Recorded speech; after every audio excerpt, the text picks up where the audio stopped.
You are listening to Leaders and Legends, a podcast featuring some of Indiana's most fascinating men and women whose impact has shaped our state, our communities, and us. Join us as we discuss their imprint on our history. Leaders and Legends is brought to you by Veteran Strategies Incorporated, your local veteran business enterprise specializing in public relations, media relations, public outreach, crisis communications, and digital photography. My name is Robert Bain, Principal of Veteran Strategies, former Deputy Chief of Staff to Mayor Greg Ballard, and Communications Director for the Indiana Republican Party. I'm honored to be your host for our discussion. You are listening to Leaders and Legends, a podcast presented by Veteran Strategies, a local veteran public relations enterprise, and sponsored by Girl Scouts of Central Indiana, Garmon Construction, the Crown Plaza Hotel and Grand Hall and Conference Center at Historic Union Station, the law firm of Bose, McKinney & Evans, and the Bose Public Affairs Group, the McGinley's Golden Ace Inn, and McAllister Machinery, your friendly neighborhood Caterpillar dealer. Our guest today on Leaders and Legends is Indianapolis Star journalist David Lindquist. He comes highly recommended by Mark Allen, who's the unofficial music critic of the Leaders and Legends podcast. David, thank you very, very much for coming on. Oh, my pleasure. Thanks for asking me. Boy, that's a heavy title of your podcast. I can only aspire to either of those. I think I fall far short. You, Mitch Daniels, Sammy right. Davis, who received the Medal of Honor. It's the three right there. We usually don't date these podcasts. In other words, we don't make temporal references, but it's a strange time. And so let me just start very quickly before we get into your background and career. What is it like to be a journalist with a heavy responsibility in the largest newspaper in the state during the time of the coronavirus and all its effects? Well, my expertise is popular culture. I often describe my job as wherever pop culture and Indiana intersect, that's what I cover. So a lot of that's not important right now in the big picture. At the Star, we've actually kind of made triage teams of reporters. Right. So I'm not reporting about, well, I am reporting about popular culture, but I'm also like I wrote a story about the convention industry, just kind of some of the economic effects on the periphery of some of the things I cover. We just lost our great food reporter, Liz Biro. She moved right. back to North Carolina, so I wrote my first ever food story the other day, which was timely and topical about baking bread. That seems like the pandemic pastime for a lot of people, but my colleagues are just going above and beyond, really doing some incredible work. Our high school sports reporter did a piece the other day about the high school basketball sectional game. Yeah, I saw that. Where, 5 attendees have passed after being diagnosed. So yeah, it's for my main gig. Everything's up in the air. March 12th. March 12th is the day I think that I'll always remember, because that was the day that they were okay. We're going to have a Big Ten tournament games today with no audience, but then the NCAA tournament went down, and then they canceled the Big Ten tournament, and I think that was the day where people really kind of realized how big all of this is. And I mean, the concert industry is dying. It's stymied at best. But let me ask you a question about that real quick. At a time where people are looking for, let me say it a different way. In times of trouble, I won't quote the rest of the song, when people are looking for something to cheer them up, whether it's health related or economics. Usually that's popular culture. Sure. Sports, concerts, theater, all those movies, all those things are gone. What is your sense of the impact that is having, the loss of this ancillary source of fun and smiles and optimism on people's moods generally? One of the things that you read when you read about the effect of past influenza epidemics is the depression that victims feel that's a direct result of the disease. You combine that with that their normal escapes are not there anymore. What's your prediction, which your off the record prediction, you won't be held accountable for what this is going to mean in the next 6 months or so for the beat you cover? Yeah, that's a huge question. I guess personally, I can think about what I've been doing is every night, 6 nights a week. One of my favorite musicians, Jeff Tweedy, leader of the band Wilco, he has an hour-long Instagram kind of family hour. It's like just kind of a fun variety show with his wife. She mans the phone camera, and his 2 sons are with him. And his 2 sons are like 22 and 18, and they're great musicians. And Jeff will like play and sing 5 songs a night, and the brothers each get 2 covers a night, and they just field questions from the audience. And I think a lot of us have been given like this peek inside the personal lives of a lot of quote unquote rock stars or celebrities in all this. And I mean, already since I started writing for the Star in 1998, just as Napster was coming along and, really destroying a lot of what the music industry was. So one effect that might be is like just more the chipping away of celebrity, kind of a flattening of distance between our artistic heroes and ourselves, whether that's a good thing or bad thing.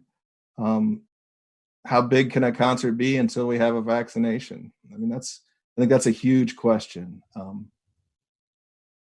At the beginning, will venues like the Hi-Fi and Melody Inn and Radio be somewhat popular and really hot because maybe they can say, all right, this is a band you may have not know. This might be a local band, but you can come here. We can sell 100 tickets and practice social distancing, and those might be the hottest events around. I'm not sure. I'm not saying that's a slam dunk, but I can certainly see how that would be appealing to people. I get these emails from Ticketmaster and Vivid Seats and, these kind of concert and sporting event ticket brokers. I just don't even open them anymore, figuring that it's superfluous. Yeah. Like I'll wait until there's another time. For the people, Indianapolis is a great concert town, I believe. We get the biggest artists most of the time, and it always seems to be packed. The last 3 or 4 concerts I went to Tool, I went to Van Halen, Elton John when he was here, or not Elton John. I can't remember, but the last Billy couple, Joel?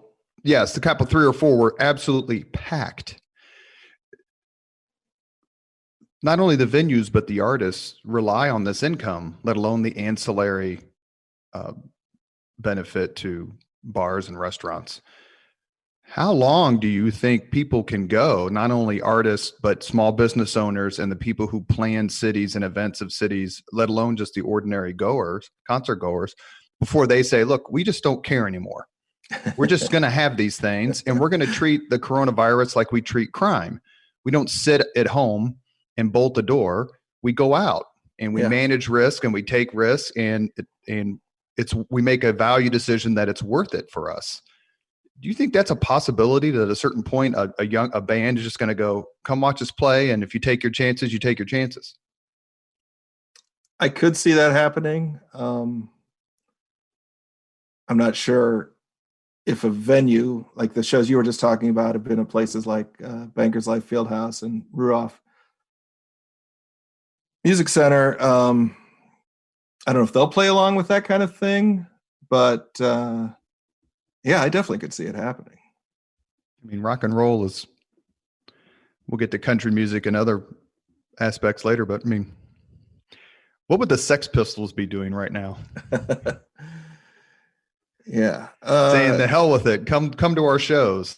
Right. Well, that's a good question. I mean, it might be very soon that we might see like literally underground basement shows or things like that. But in terms of the artists, it's all about touring today, because so little money, they can't rely on sales of recordings or streams to be a large part of their income.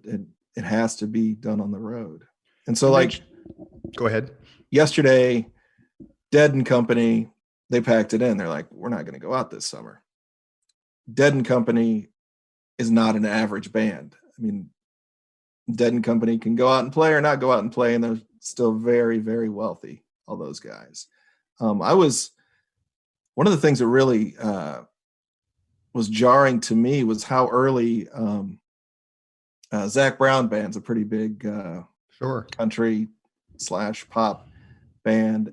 And it was very early where Zach Brown said, I'm sorry, I just laid off my entire crew. And that was, like I said, that was a little jarring to me. So yeah, the whole thing about the concert industry that people might not realize is that the profit margins are razor thin. If you're a promoter and say, we'll just use very round numbers. So you're a promoter and you want to do a show for 10,000, 12,000 fans, right? And your budget is $1 million. 850,000 of that is probably going to the artist. So the margins are very, very thin on these shows, I guess. So how long can we go without it and not have a lot of people hurt in the industry financially? Not very long. Before we go back to where you're from and the start of your career and all the places that you've written, you mentioned something that is hard to believe. I would say it's an anachronistic term at the moment, which shows you how quickly things change. You mentioned Napster. Yeah. What was and is its effects, or that industry, that technology's effects on the music business? How did it affect it then? And what are the effects now? Okay. I don't know how blatantly we need to explain what it was, but Napster was the first kind of renegade company to facilitate downloading of music. Rip a CD, make an electronic file of a song, and then share it with anyone and everyone who can get online, basically. So, yeah, in the late 90s, that basically freaked the music industry out, because instead of selling, a CD to almost everyone who was a fan of the artist, hundreds and thousands of people are having an exact replication of the song. It's like way back when in the 70s, the music industry was scared of tape recorders. Sure. Home recording is killing the music industry. Well, it didn't really happen that way. I mean, I was a kid in the 80s, and I would use my home stereo and cassette deck to record the top 9 at 9 from the radio station that I listened to in Central Illinois. But it really came to be with MP3 downloads. So obviously the era we live in now, a lot of people listen to music on Spotify or Apple Music. And, the Billboard charts are no longer a reflection of sales. The Billboard charts are this, kind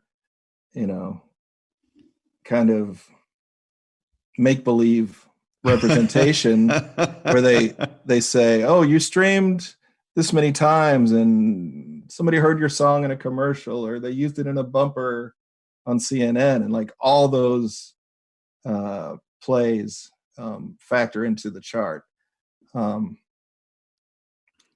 But didn't Pearl Jam, as I recall, testify before Congress about what a ripoff Napster was? Well, Pearl Jam's beef was with Ticketmaster. Okay, I'm sorry. Thank you. Metallica was the band that tried to go up against Napster. And to the music consumers, they didn't think Metallica was heroic. We all want free. Yeah, that's the society we live in, Robert. But I've had the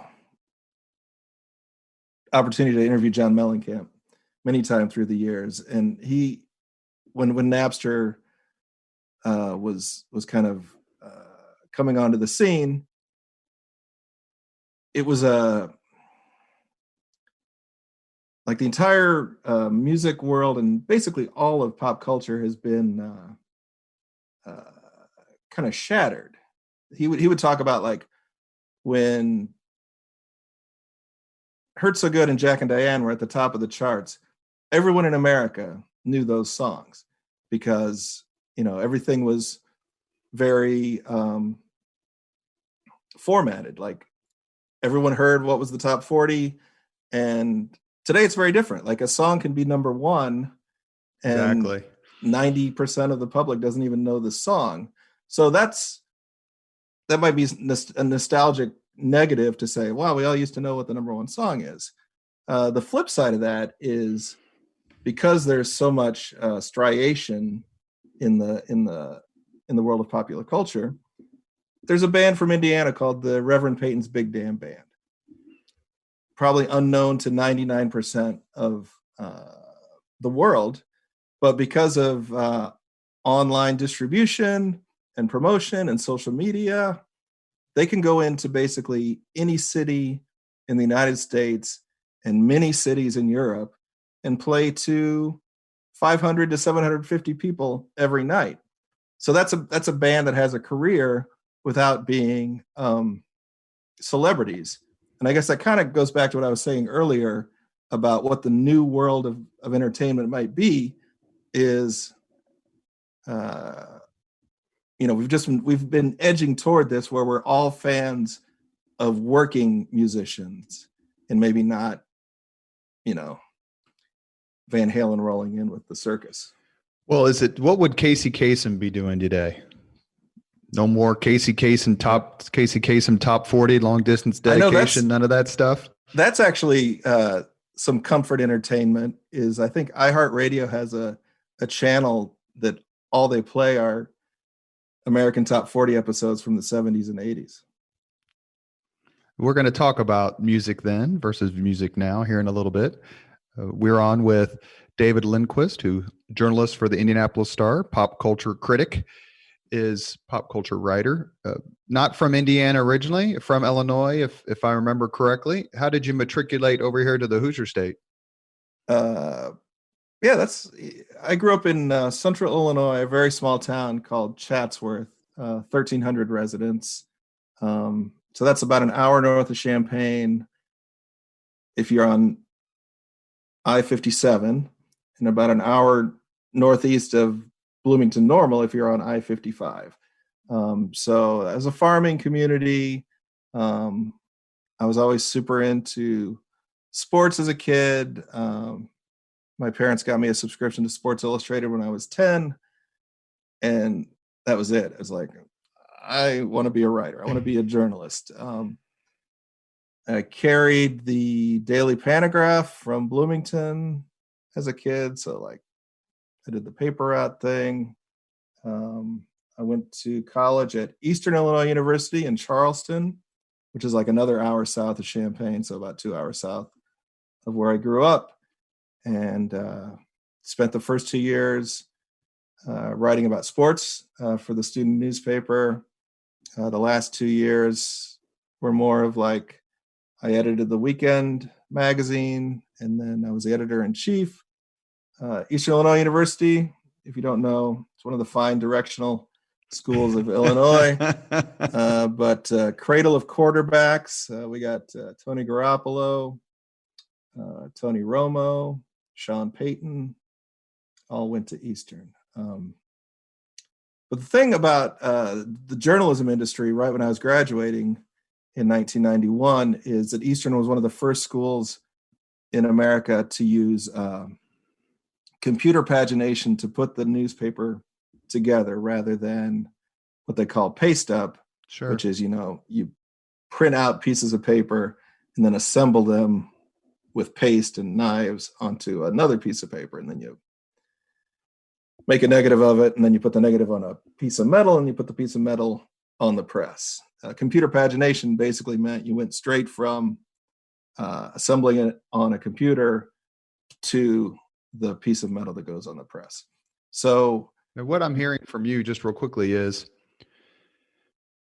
we've had quite a few journalists on the Leaders and Legends podcast. Bill Benner, who's terrific. Jim Shella, who I love. All legends. Yes, the amazing and wonderful and brassy and delightful Amanda Kingsbury. Yes, very close colleague of mine. David Barris. Yeah, she's terrific. And of course, my good friend and fellow conservative, Mr. Tim Swearens. And what every one of those journalists has said mirrors exactly what you just said. When I was a kid, I decided to. Mm-hmm. Why do you think that is? I mean, some professions are called callings, accurately, mostly, teachers being one of them. A lot of people want to be cops or firemen when they're little kids. But every one of those people who I've talked to, and I hope to talk to more, caught the bug in grade school or high school. I believe, if I remember from a personal conversation, and I don't think she would mind, Suzette Hackney from the Indianapolis Star, the community engagement editor, had her own little broadsheet called the Hackney Herald. Nice. When she was a kid. I told her it should have been called the Suzette Gazette, but that's another story. But what is it about journalism, writing, interviewing that made it so attractive to you even at a young age? That's a good question. I think my own personality is one where I don't crave the limelight, but I like to be close to the action. I was not going to be a Major League Baseball player or play in the NBA. That was or quarterback, right? None of that was going to happen. But I just sports writing was very easy for me to romanticize, and I mean, it kind of goes hand in hand with if you excel at something at school and you kind of put the pieces together, oh, maybe that's something I could do. Have you ever regretted it? No. Never thought, man, I should have been a teacher, or I should have been a fireman or an electrician. I mean, tough times in journalism these days, and has been for like the last several decades. If I could just slide into something, I would love to be an archivist, like work in a library and archive and study and dig into old stuff and repurpose it, because that's somewhat part of my job now. But I don't think I could do anything else. we might find out. You are listening to Leaders and Legends, a podcast presented by Veteran Strategies, a local veteran public relations enterprise, and sponsored by Girl Scouts of Central Indiana, Garmon Construction, the Crown Plaza Hotel and Grand Hall and Conference Center at historic Union Station, the law firm of Bose, McKinney, and Evans, and the Bose Public Affairs Group, the McGinley's Golden Ace Inn, and McAllister Machinery, your friendly neighborhood Caterpillar dealer. We are on today with David Lindquist, pop culture writer at the Indianapolis Star. David, is there a Hoosier leader or legend you particularly admire? Oh, so we have to go back to my paper route days. I'd get up every morning to deliver papers at 5:30, and then I would get home, and before I would go to school, I would watch the previous night's episode on the popular then VHS format of the old Late Night with David Letterman show on NBC. So yeah, Dave's been my guy for forever. Have you had a chance to interview him or interact with him, break bread?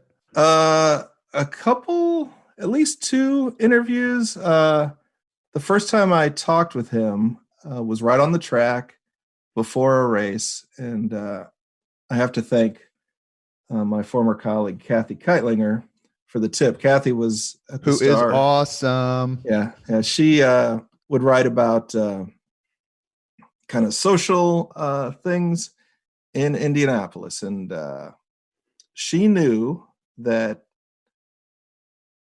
team owners, would go to their cars right before the race. So I'm trying to think of who the Ray Hall, Letterman Lanigan driver was this year. Let's just say it was young Graham Ray Hall. So I had access to the track, and I was kind of standing close to Graham's car, and I kind of heard a commotion over my shoulder, and I turned, and there's Dave himself. And I just kind of caught him right in stride as he was walking, and I told the anecdote I just told you about when I was a kid. I was a paper boy and would tape a show, and he's like, I used to carry, I think he carried multiple papers. He might have carried both the Star and the Indianapolis Times here in Indianapolis. But it was the year that he had announced that he was going to do the show at CBS for like one more year. Sure. So I quickly was just like trying to ask him about favorite Indiana guests.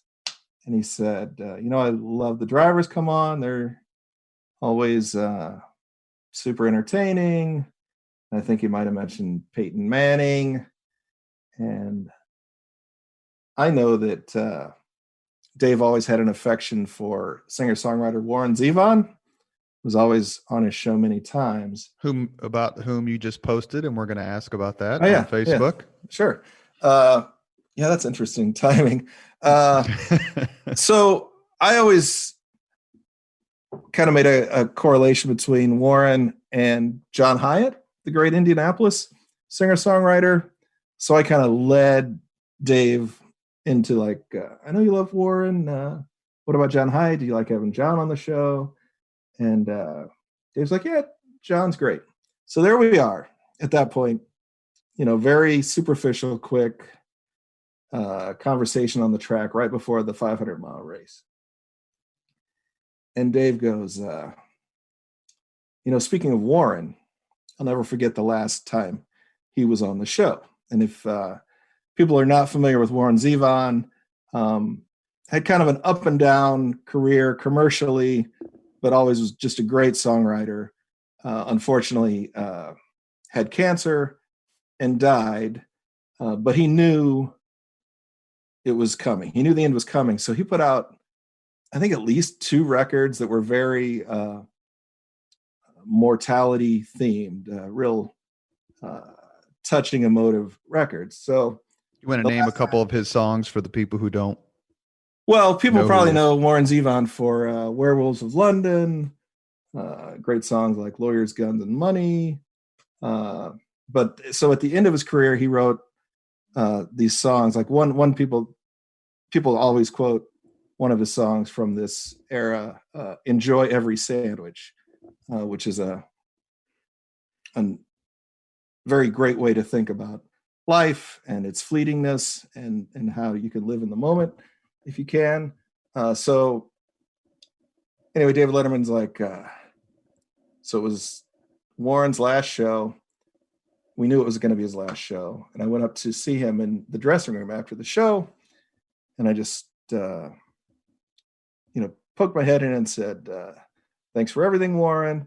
And he's like, so then Warren called me into the dressing room and turned and handed me his guitar. So like Letterman's like, nothing like this has ever happened. It was like super emotional for him. So that was like a pretty good, 90-second interview on the track with David Letterman. So I really appreciated that. And then I think the next year when he did retire, I was part of a kind of a small scrum in the garage there in Gasoline Alley with Dave. You came to the Indianapolis Star, I believe, is it 1999, 98? May of 98. And you came from, is it Northwest Times of Indiana? Was your first? The Times of Northwest Indiana was my stop right before here, yeah. Now, we have ancillary researchers and helpers here on the Leaders and Legends podcast. Now, most of the time it's Bill Benner.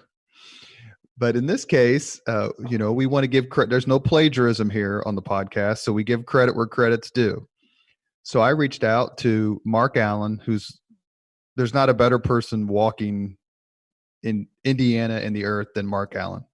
We agree on very little, except I am incredibly, incredibly lucky to have his friendship. So I reached out to him and said, okay, give me some scoops because I don't know David. When you go, this is one of the questions. Mark's been on the podcast twice, once about his career, and then we brought him back on to talk about the interviews that he's posted on YouTube, which are terrific. When you go to interview someone, difficult isn't the word that I'm trying to say, but is it ever Star Trek, fan struck? Like, oh my God, I can't believe I'm asking questions of David Letterman or, insert famous person you listened to when you were in high school here. Right. So yeah, the summer of 98, my first summer in Indianapolis, the first phone interview that kind of really gave me goosebumps was John Fogerty of Creedence Clearwater Revival. And he could not have been nicer.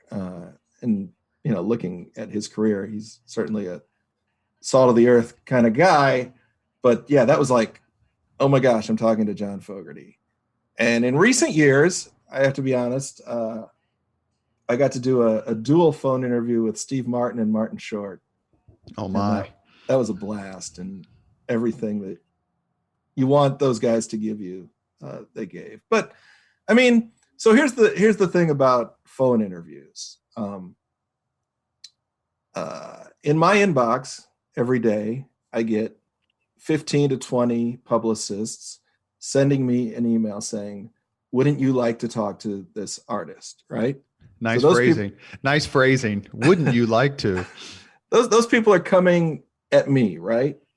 And meanwhile, my wish list often are acts that don't need an interview. Like they don't have publicists who are sending email to the Indianapolis Star asking for an interview. So the best case scenario is where the level of interest is equal. I want to talk to the person, and that person is willing to talk to someone from the Indianapolis Star. So if we can broker the deal and schedule an interview, then my time with this artist becomes something on a list. It's a 15-minute slot. And maybe once a week, this artist has to devote 4 hours to probably the last thing they want to do. And that's phone interviews, right? Sure. So they're in a room and someone sends them an email that says, okay, 10 a.m., the Cleveland Plain Dealer, 10:15, the Detroit Free Press, 10:30, St. Louis Post-Dispatch, 10:45, Indianapolis Star, right? So these are very, it's too impersonal really to get too hung up on being starstruck, I guess is what I'm saying. Did you have you had artists with whom you were generous with your time, knowing it was important to them as perhaps they were first starting out. Remember that. Yeah. They get big, and now Right. you want to talk to them, and they're like, you know what? That Lindquist guy called me when I was playing to 150 people. Yeah, I'm playing to 15,000 people tonight. I want to talk to him. That's an interesting question. The first person that comes to mind is someone who I think is definitely one of the top 5 guitarists on the planet living today, and I wanted to call him a kid. He's not a kid anymore, but Derek Trucks, just an amazing guitar player who kind of came up through the ranks under the umbrella of the Allman Brothers because his uncle Butch was a drummer in that band, and Derek plays in a style that's almost eerily close to Duane Allman, the slide player. Yeah.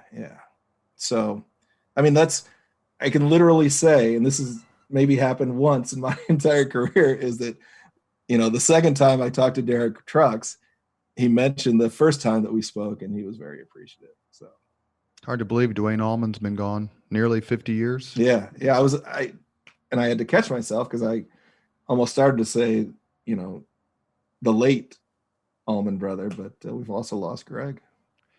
You mentioned him as being one of the 5 best guitarists on the planet. Boy, I just opened myself up, right? Care to name your other 4? This is just off the top of my head. Trey Anastasio, Annie Clark, who records under the name St. Vincent. So that's 3, right? Gary Clark Jr. is very inventive. I'll just leave it at that. Are you a fan of the shredder type guitarists? Yngwie Malmsteen, Steve Vai, Joe Satriani, those sorts of... Yeah, so that's like the other end of the spectrum of what Derek Trucks does. Derek Trucks plays minimal amount of notes and coaxes so much out of them. But yeah, when I was a kid, Eddie Van Halen, I thought was it. I would evangelize for Eddie Van Halen to all my friends. But there's a lot of people who agree with you on that. That there's electric guitar, rock and roll guitar before Van Halen, and there's guitar after Van Halen. And when someone like Brian May writes in a book that Eddie Van Halen represents the pinnacle of guitar playing in my lifetime. Yeah. So you and Brian May.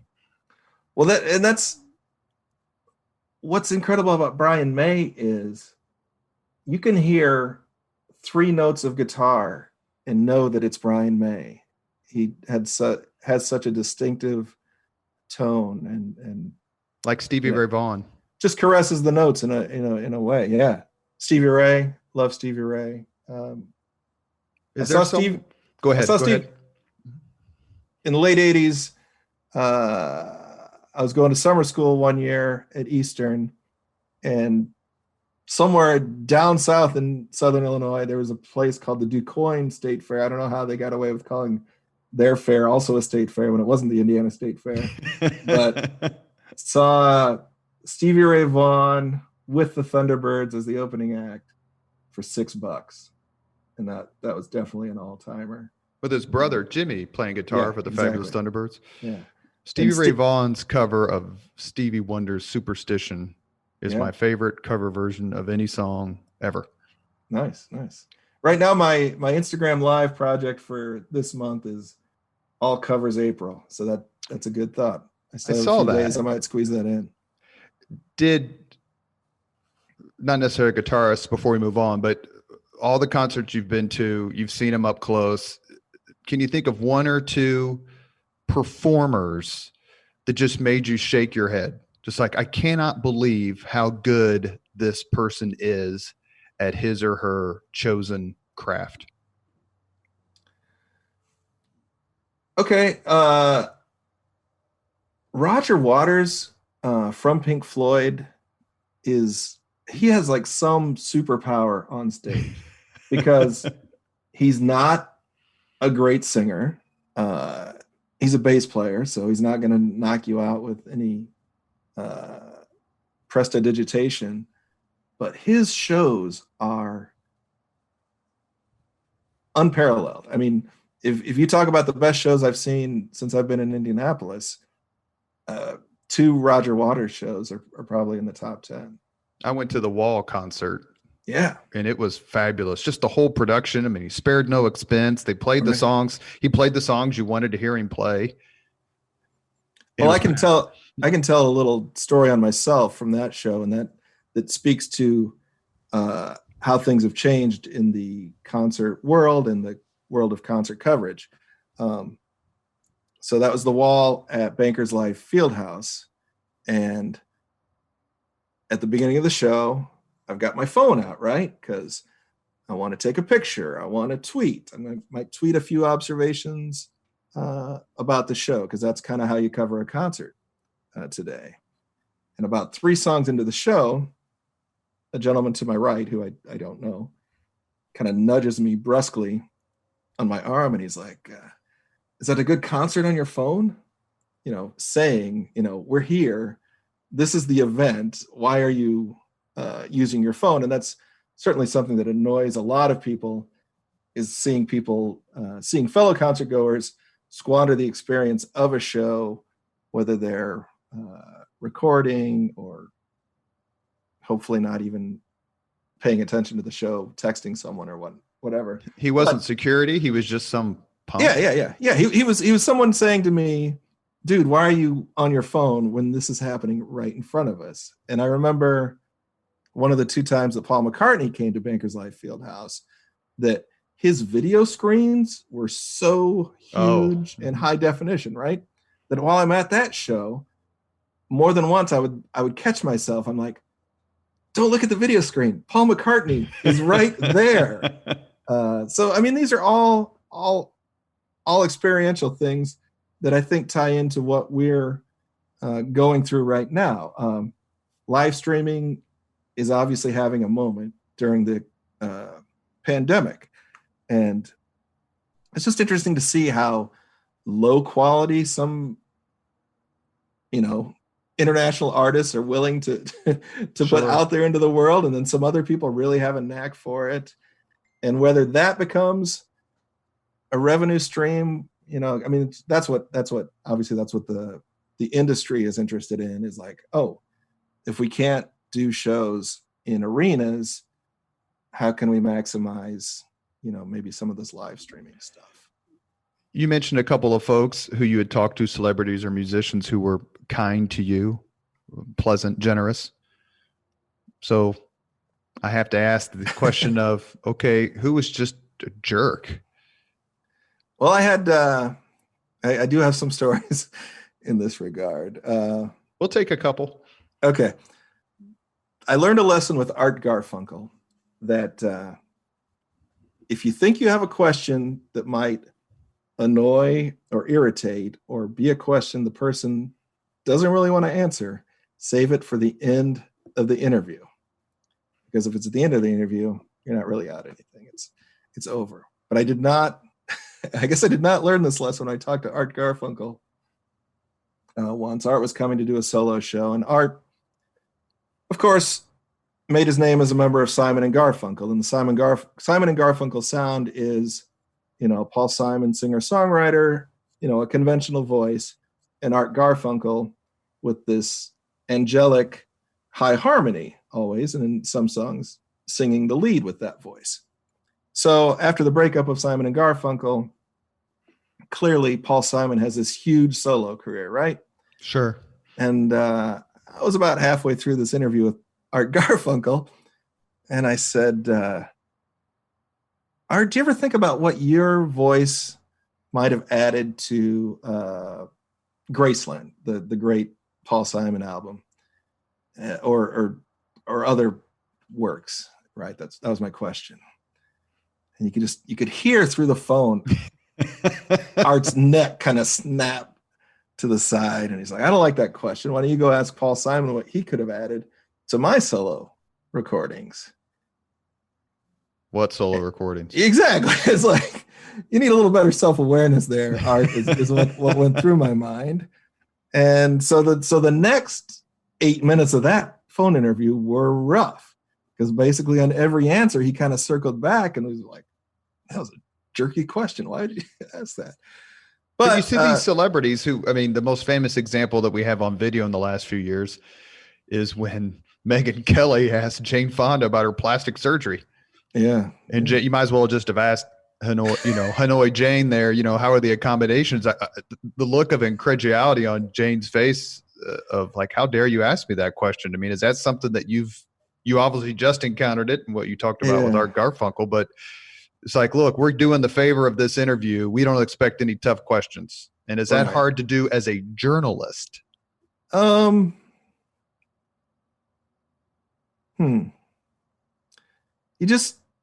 will pause real quick and say that we had redemption. A couple of years later, I interviewed Art, and he was a complete sweetheart. It was a great interview. You led with a different question? Yeah, we didn't. I'm going to be frank. I write about entertainment. So when I delve into difficult or provocative questions, I'm not going for gotcha moments, and I don't have the responsibility of some of my counterparts in news when they're covering things and interviewing public figures. I mean, that's holding their feet to the fire is part of the deal. So I don't know. It's like, I don't think it's fair to ask a musician about a controversy that's like 30 years in the rearview mirror. Asking the Stones about Altamont, that would be too far back. Yeah. I mean, last summer it would have been a good question because it was the 50th anniversary, but yeah, that's generally it. I had something, I lost it. But do they expect it? Do they like, look, we're doing you a favor. If you ask tough questions, when we come back, you're not going to talk to artist X and we're going to remember. Yeah, I'm way past that. I can't even care about that.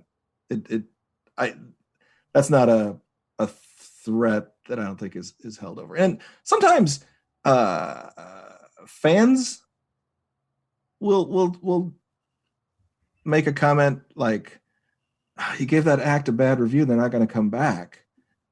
And let me assure you, if there's a promoter willing to pay that artist will be back. So yeah, I don't think I have that kind of influence. Have you had, just whether it's phone or in person or whatever, just conversations with musicians or celebrities that are just so painful or become contentious immediately? And then let me ask quickly, because this is something we talked about with Mark, or you wrote a review of their performance and it's gotten back to them and they've rung you up and said, dude. Yeah. Well, Mark has the Phil Collins. Phil Collins is undefeated. His Axl Rose facts is undefeated. His Branford Marsalis Jay Leno interview is pretty tough to top. I did get what I thought was a pretty funny email from Toby Keith's manager one time. Toby Keith is kind of this hack country artist, I'll say it. And his manager actually, I think, is from Noblesville. So for whatever reason, his manager saw a review I wrote about one of Toby's show out at Deer Creek. And let's see. Points in the email were things like, so there was a this is a little inside, as a working journalist, sometimes tickets are comped, sometimes they aren't. We had an era at the Star where our editor, a very fine ethical policy was that we paid for every ticket, right? So That's not the way it is now, but there were several years where every time I would go to a show, I would pay for the ticket and then expense the Star. So in this email, the manager said, I heard you pay for tickets, which makes me glad because we're getting your money and you're my favorite type of journalist because you know nothing. And but the clincher was how he signed this email. It was like this kind of cryptic advice to me, which I kind of liked. It was like, be cool, Topwater, signed millionaire, Toby Keith's manager. So he got the millionaire part in there. I have no, I got nothing there, but I don't understand that phrase, be cool, Topwater. It's like something out of a old Western movie. Are you familiar with that term? No, I was just going to assume that Lindquist was Swedish for topwater. Oh, maybe that's it. That could be it. But but then again, over time and years, I have a good relationship with that gentleman. You've mentioned 3 concerts. I actually went the McCartney concert that was on Bastille Day. It was July 14th, about 6 or 7 years ago. I took my kids there, $300 a ticket. But I wanted my kids when they are older. So when people are in their 50s and 60s, like we are, or like I am, or older, and they're talking smack about the concerts they've seen, another area where Mark Allen is undefeated, and the artists that they've seen, I told my kids, I said, in 2060, when you're with your friends talking smack about music, I want you to be able to say you saw Paul McCartney play Beatles songs in person. Yeah. It was enormously expensive, but it's probably the best concert I've ever been to. Been to a few amazing Rush shows, but that was off the charts. I actually went to a Toby Keith concert. It was an interesting experience. I'm not a fan of country music, but it's going to kind of lead me into my next question. And that is, when you go to review artists or genres of music that aren't your particular cup of tea, sure, how do you do that? I mean, it would take, if I was a music critic and I had to go see Miranda Lambert, I don't know any of her songs, I really don't know anything about her, but she has this amazing, incredibly loyal following. She's clearly very talented. If I had to go in there and do that, I'm not sure that I could pull it off. Is that where your journalistic training comes into play and just your experience? A little bit. If I could just quickly reset, if someone might be curious about the policy of accepting free tickets to a show. My personal philosophy is when I go to cover a show, it's the equivalent of a sports writer covering a sporting event, and they have press boxes and accommodations that are, set aside very specifically for them. A concert seating grid is not the same, but I think it's certainly fine for the show to set aside 10 or so tickets for journalists covering the show. Just wanted to throw that in there. Well, the Leaders and Legends podcast endorses that view. Thank you. So when I go to a show, I just kind of put myself in the mindset of, if I were a fan of this artist, what are my expectations? So that can kind of quickly become like a checklist. Do they play the songs that I need them to play? I mean, if you're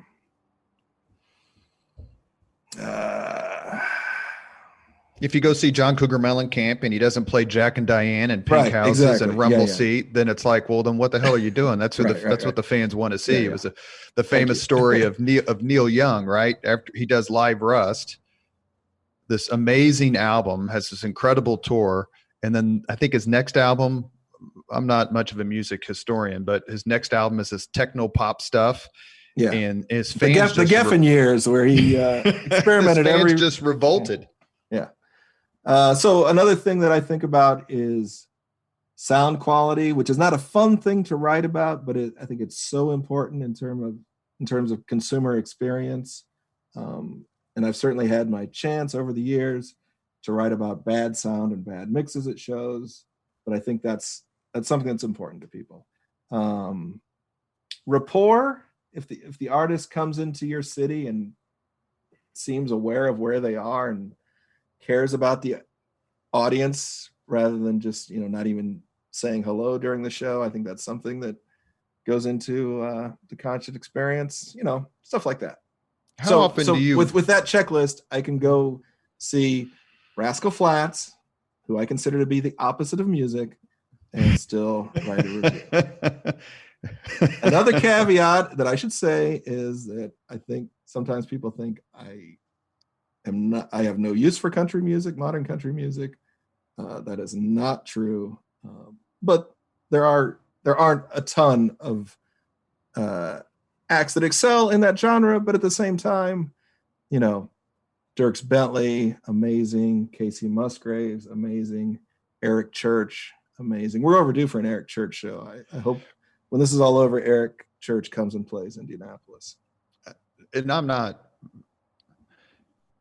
The only thing that I could say about country music based on my, quite frankly, searching of YouTube videos, most of the stuff that I look at is older guitar-based music. To me, Jerry Reed is the most underrated person in the history of music. If you want to see a guitarist just absolutely make your jaw drop, it's the Snowman from Smokey and the Bandit. I agree. Look up videos of him playing next to Chet Atkins and Chet Atkins shaking his head at what Jerry Reed can do. Or a guy like Albert Lee. I'm not a huge fan of the Eagles. I mean, I'm a fan, but I'm not a fan of them like I am Zeppelin or Van Halen or Rush or Prince. But I'd go see them just to see Vince Gill play guitar. Yep. Does that happen to you where you're like, I'm going to review this concert, or you go on your own, right? Because you can go on your own and not have to be a journalist that night and say, I want to watch this person play. And if there is a person or one or two you want to talk about real quick before we get to the 5 questions, sure. Who would that be? Well, I mentioned earlier how I spend so many of my nights watching Jeff Tweedy's broadcasts, his live streams on Instagram. And really, if you're wanting to be picked up for an hour during all of this, it's kind of hard to find. It's an Instagram profile called Stuff in Our House. And that's his wife's Instagram profile where she just shows all these she's like a thrift store guru. She just posts pictures of all this crazy stuff in her house. But so Jeff is in a band called Wilco, and their guitarist Nels Cline, he gets that 5 spot that I couldn't think of earlier. He's an amazing guitarist. So yeah, when you go see Wilco, you want to see Nels Cline play guitar. I mean, the thing about a live performance, and this is something we're missing now, is a concert isn't like a TV show or a film. Like a concert was not prepared in advance for you. A concert is the only time that artist and that audience are going to be in that room. That's a one-time shot. And that's why I love going to shows, and I just having the honor to record that over 22 years for Indianapolis is just a thrill, and I'm eager to do it again. We're gonna follow the Dave Lindquist interview template and ask the harsh question here at the end. Okay, good policy. Well, we'll ask a nice harsh question. Have you ever written something that you've regretted? Have you ever regretted not writing something? Dang.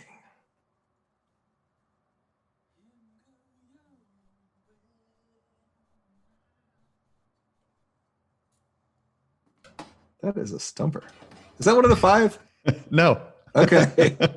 Because you go see an artist, and you really really want it to be a good show, and they bomb for one night for whatever, right? I've had podcasts where I've done, and right afterwards I've texted my guru Chris Spangle, and my text to him is, I sucked. Gosh, I should have asked these questions and I didn't, or I just didn't have the energy or whatever.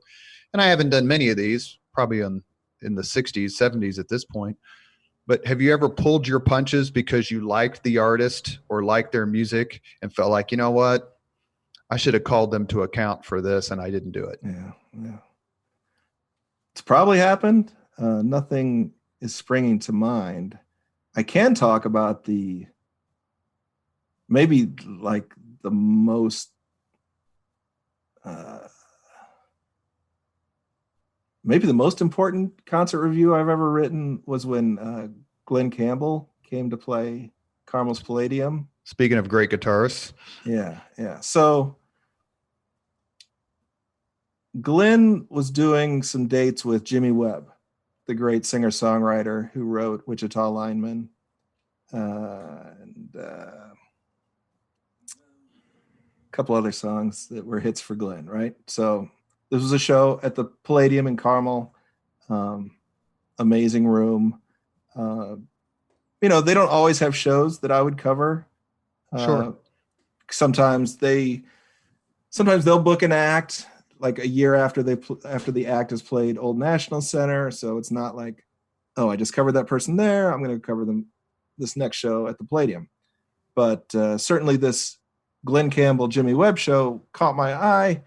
And I thought, yeah, I want to see that. Because I thought maybe during the evening, there might be some interplay, some interaction with Jimmy and Glenn on stage. It didn't play out that way. Jimmy did a very conventional opening set, and then here comes Glenn Campbell, right? It was pretty obvious within, a song or two that something was very off with Glenn. It was beyond just not knowing words or fumbling lyrics. Like after every song, he would seem to look for his musical director. Like in a band, usually the musical director is the keyboard player. He would ask what key is this in and what song are we doing? And it was kind of a painful show to watch. It was a painful 90 minutes. And at the time, Glenn Campbell had been in the news within the past 4 or 5 years for kind of one of those really embarrassing, not attractive DUI mugshots, right? Second only to Nick Nolte's. Right. Yeah, definitely in that ballpark. And as a reporter, one thing I can never do is I cannot assume what a person has done with their day. I would never, speculate on what someone had ingested or their, how they might be altered going on stage. But what I did write was it's escaped me a little bit. Something like distracted at worst, disoriented at best. I mean, this was a kind of a train wreck of a show. And so we published that, got some heat from readers who were like, why are you beating up on Glenn Campbell? And so I did not pull my punches on Glenn Campbell. And as I thought about it, Glenn probably was not getting a lot of concert reviews at that time of his career, because sometimes artists just reach a point where they're not the flavor of the month anymore, and they're just out on the road playing to 2,500 people a night, and newspapers don't go and cover those shows. But I wrote that review, and within a week, his family disclosed his Alzheimer's diagnosis, right? Sure. And I was like, that's something that could have helped me going into that show, because that changes everything. If I go into that show knowing that, it sets all the variables to a different way. Distracted and disoriented becomes brave and courageous. Exactly. Yeah. So when that announcement came out, I obviously was like, oh, what a horrible thing for a person to have to go through. But I also felt, slightly vindicated because You wrote about what you saw. Something was off. About what you saw. Yeah. Yeah. But then there was another wave of people beating up on me, like, why did you attack this poor man in this state? So not that dissimilar to the Warren Zevon situation. Glenn then had a couple of years where he made recordings, did a very triumphant victory lap of shows. And I did see one of his last run of shows at Old National Center. And again, if you go into the show knowing a person's circumstances, you treat the show differently. Sure. You are listening to Leaders and Legends, a podcast presented by Veteran Strategies, a local veteran public relations enterprise, and sponsored by Girl Scouts of Central Indiana, Garmond Construction, the Crown Plaza Hotel and Grand Hall and Conference Center at Historic Union Station, the law firm of Bose, McKinney, and Evans, and the Bose Public Affairs Group, the McGinley's Golden Ace Inn, and McAllister Machinery, your friendly neighborhood Caterpillar dealer. Leaders and Legends podcast guest today is David Lindquist from the Indianapolis Star. Are you ready for the 5 questions? Let's do it. What was your first job? Yeah, it has to be newspaper carrier. Got up at 5:30, delivered about 75 newspapers. Collecting was the worst. Nothing like going into someone's home every 2 weeks, begging for $1.75. And what's really the worst is going to the door. They're not home. A week passes. You come the next time, and then it's like twice as much you're asking, and maybe they're not there that time. The third time, you know what you do? You eat it yourself because you're so afraid of the conflict with this person you're going to ask now $5 for. I don't know if you've heard of Jimmy O'Donnell. I don't know. He was the Indianapolis native who was a survivor of the USS Indianapolis. Wow. Yeah. There's a statue of him outside the city market. Okay. He was on my brother Michael's Indianapolis news route, and my brother was so scared of him, I don't think he ever collected from him. Question number 2. What was your first concert? That I wanted to go to myself was probably Survivor at the 1984 Illinois State Fair. Not a very esteemed first show, but the opening act, it was post Rocky 3, so they had a hit, right? Yeah. They were riding high. But the supporting act that night was Mitch Ryder and the Detroit Wheels, which is a lot of cred. That's so I could say Mitch Ryder and the Detroit Wheels, but it was Survivor. Number 3, if you could suggest any book for someone to read, which book would you recommend? Oh, I'm a huge fan of David Foster Wallace, who's really hard to read, and people don't like it usually when they read it. So, I would, if someone has a lot of time like they do now, and you want to try Infinite Jest by David Foster Wallace, I wish you luck. Number 4, if you could witness any event in history, be there in person as it happens, which event would you choose? Great question. I'm a Cubs fan, Robert, and I've seen on television the Cubs win the World Series. I guess if I could have been there that night in Cleveland, that would be it. I just ran into Pete Seat, local PR pro. He had his Cubs hat on and was walking a dog named Paxton that was named after a Chicago Bulls shooting guard. Yeah. Last question. If you could have dinner with anyone living today, 2 hours off the record, whom would you choose? Another good question. I think Bob Dylan and I could have a good conversation. Could you understand him? Yeah. I love Bob Dylan. Did you listen to his latest In-A-Gadda-Da-Vida release? Dude, that 17-minute song about the JFK assassination? Oh, amazing.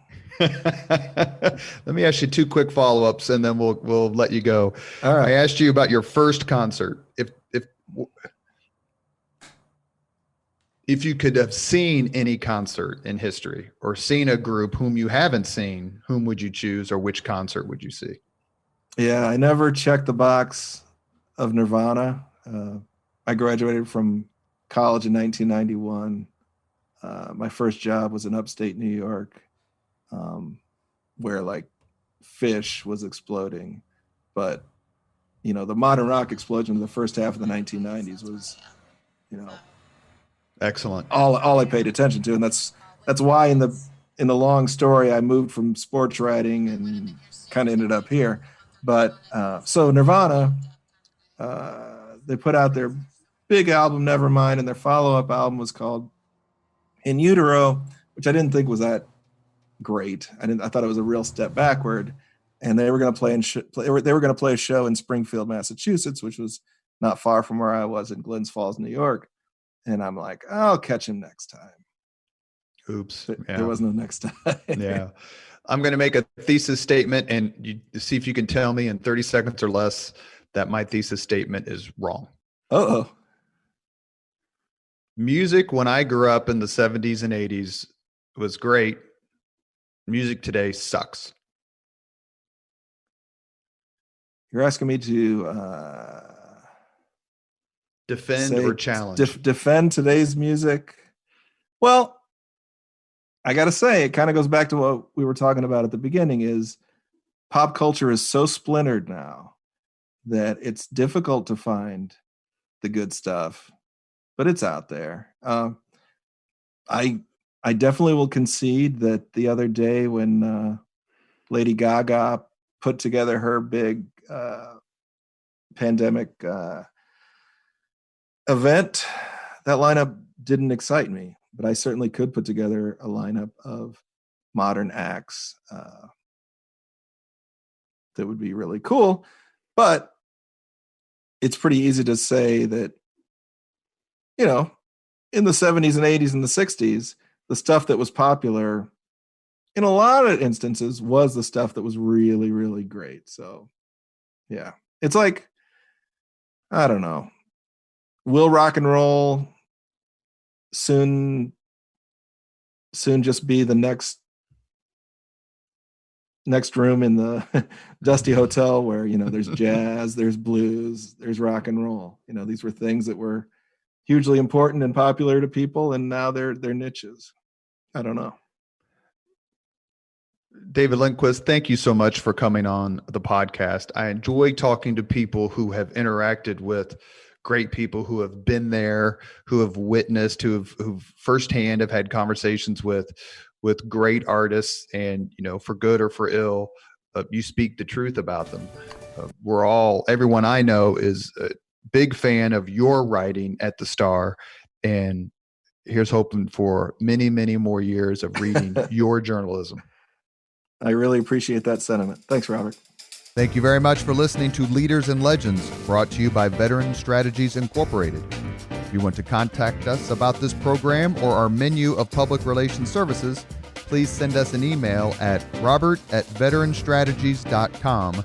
That's robert@veteranstrategies.com.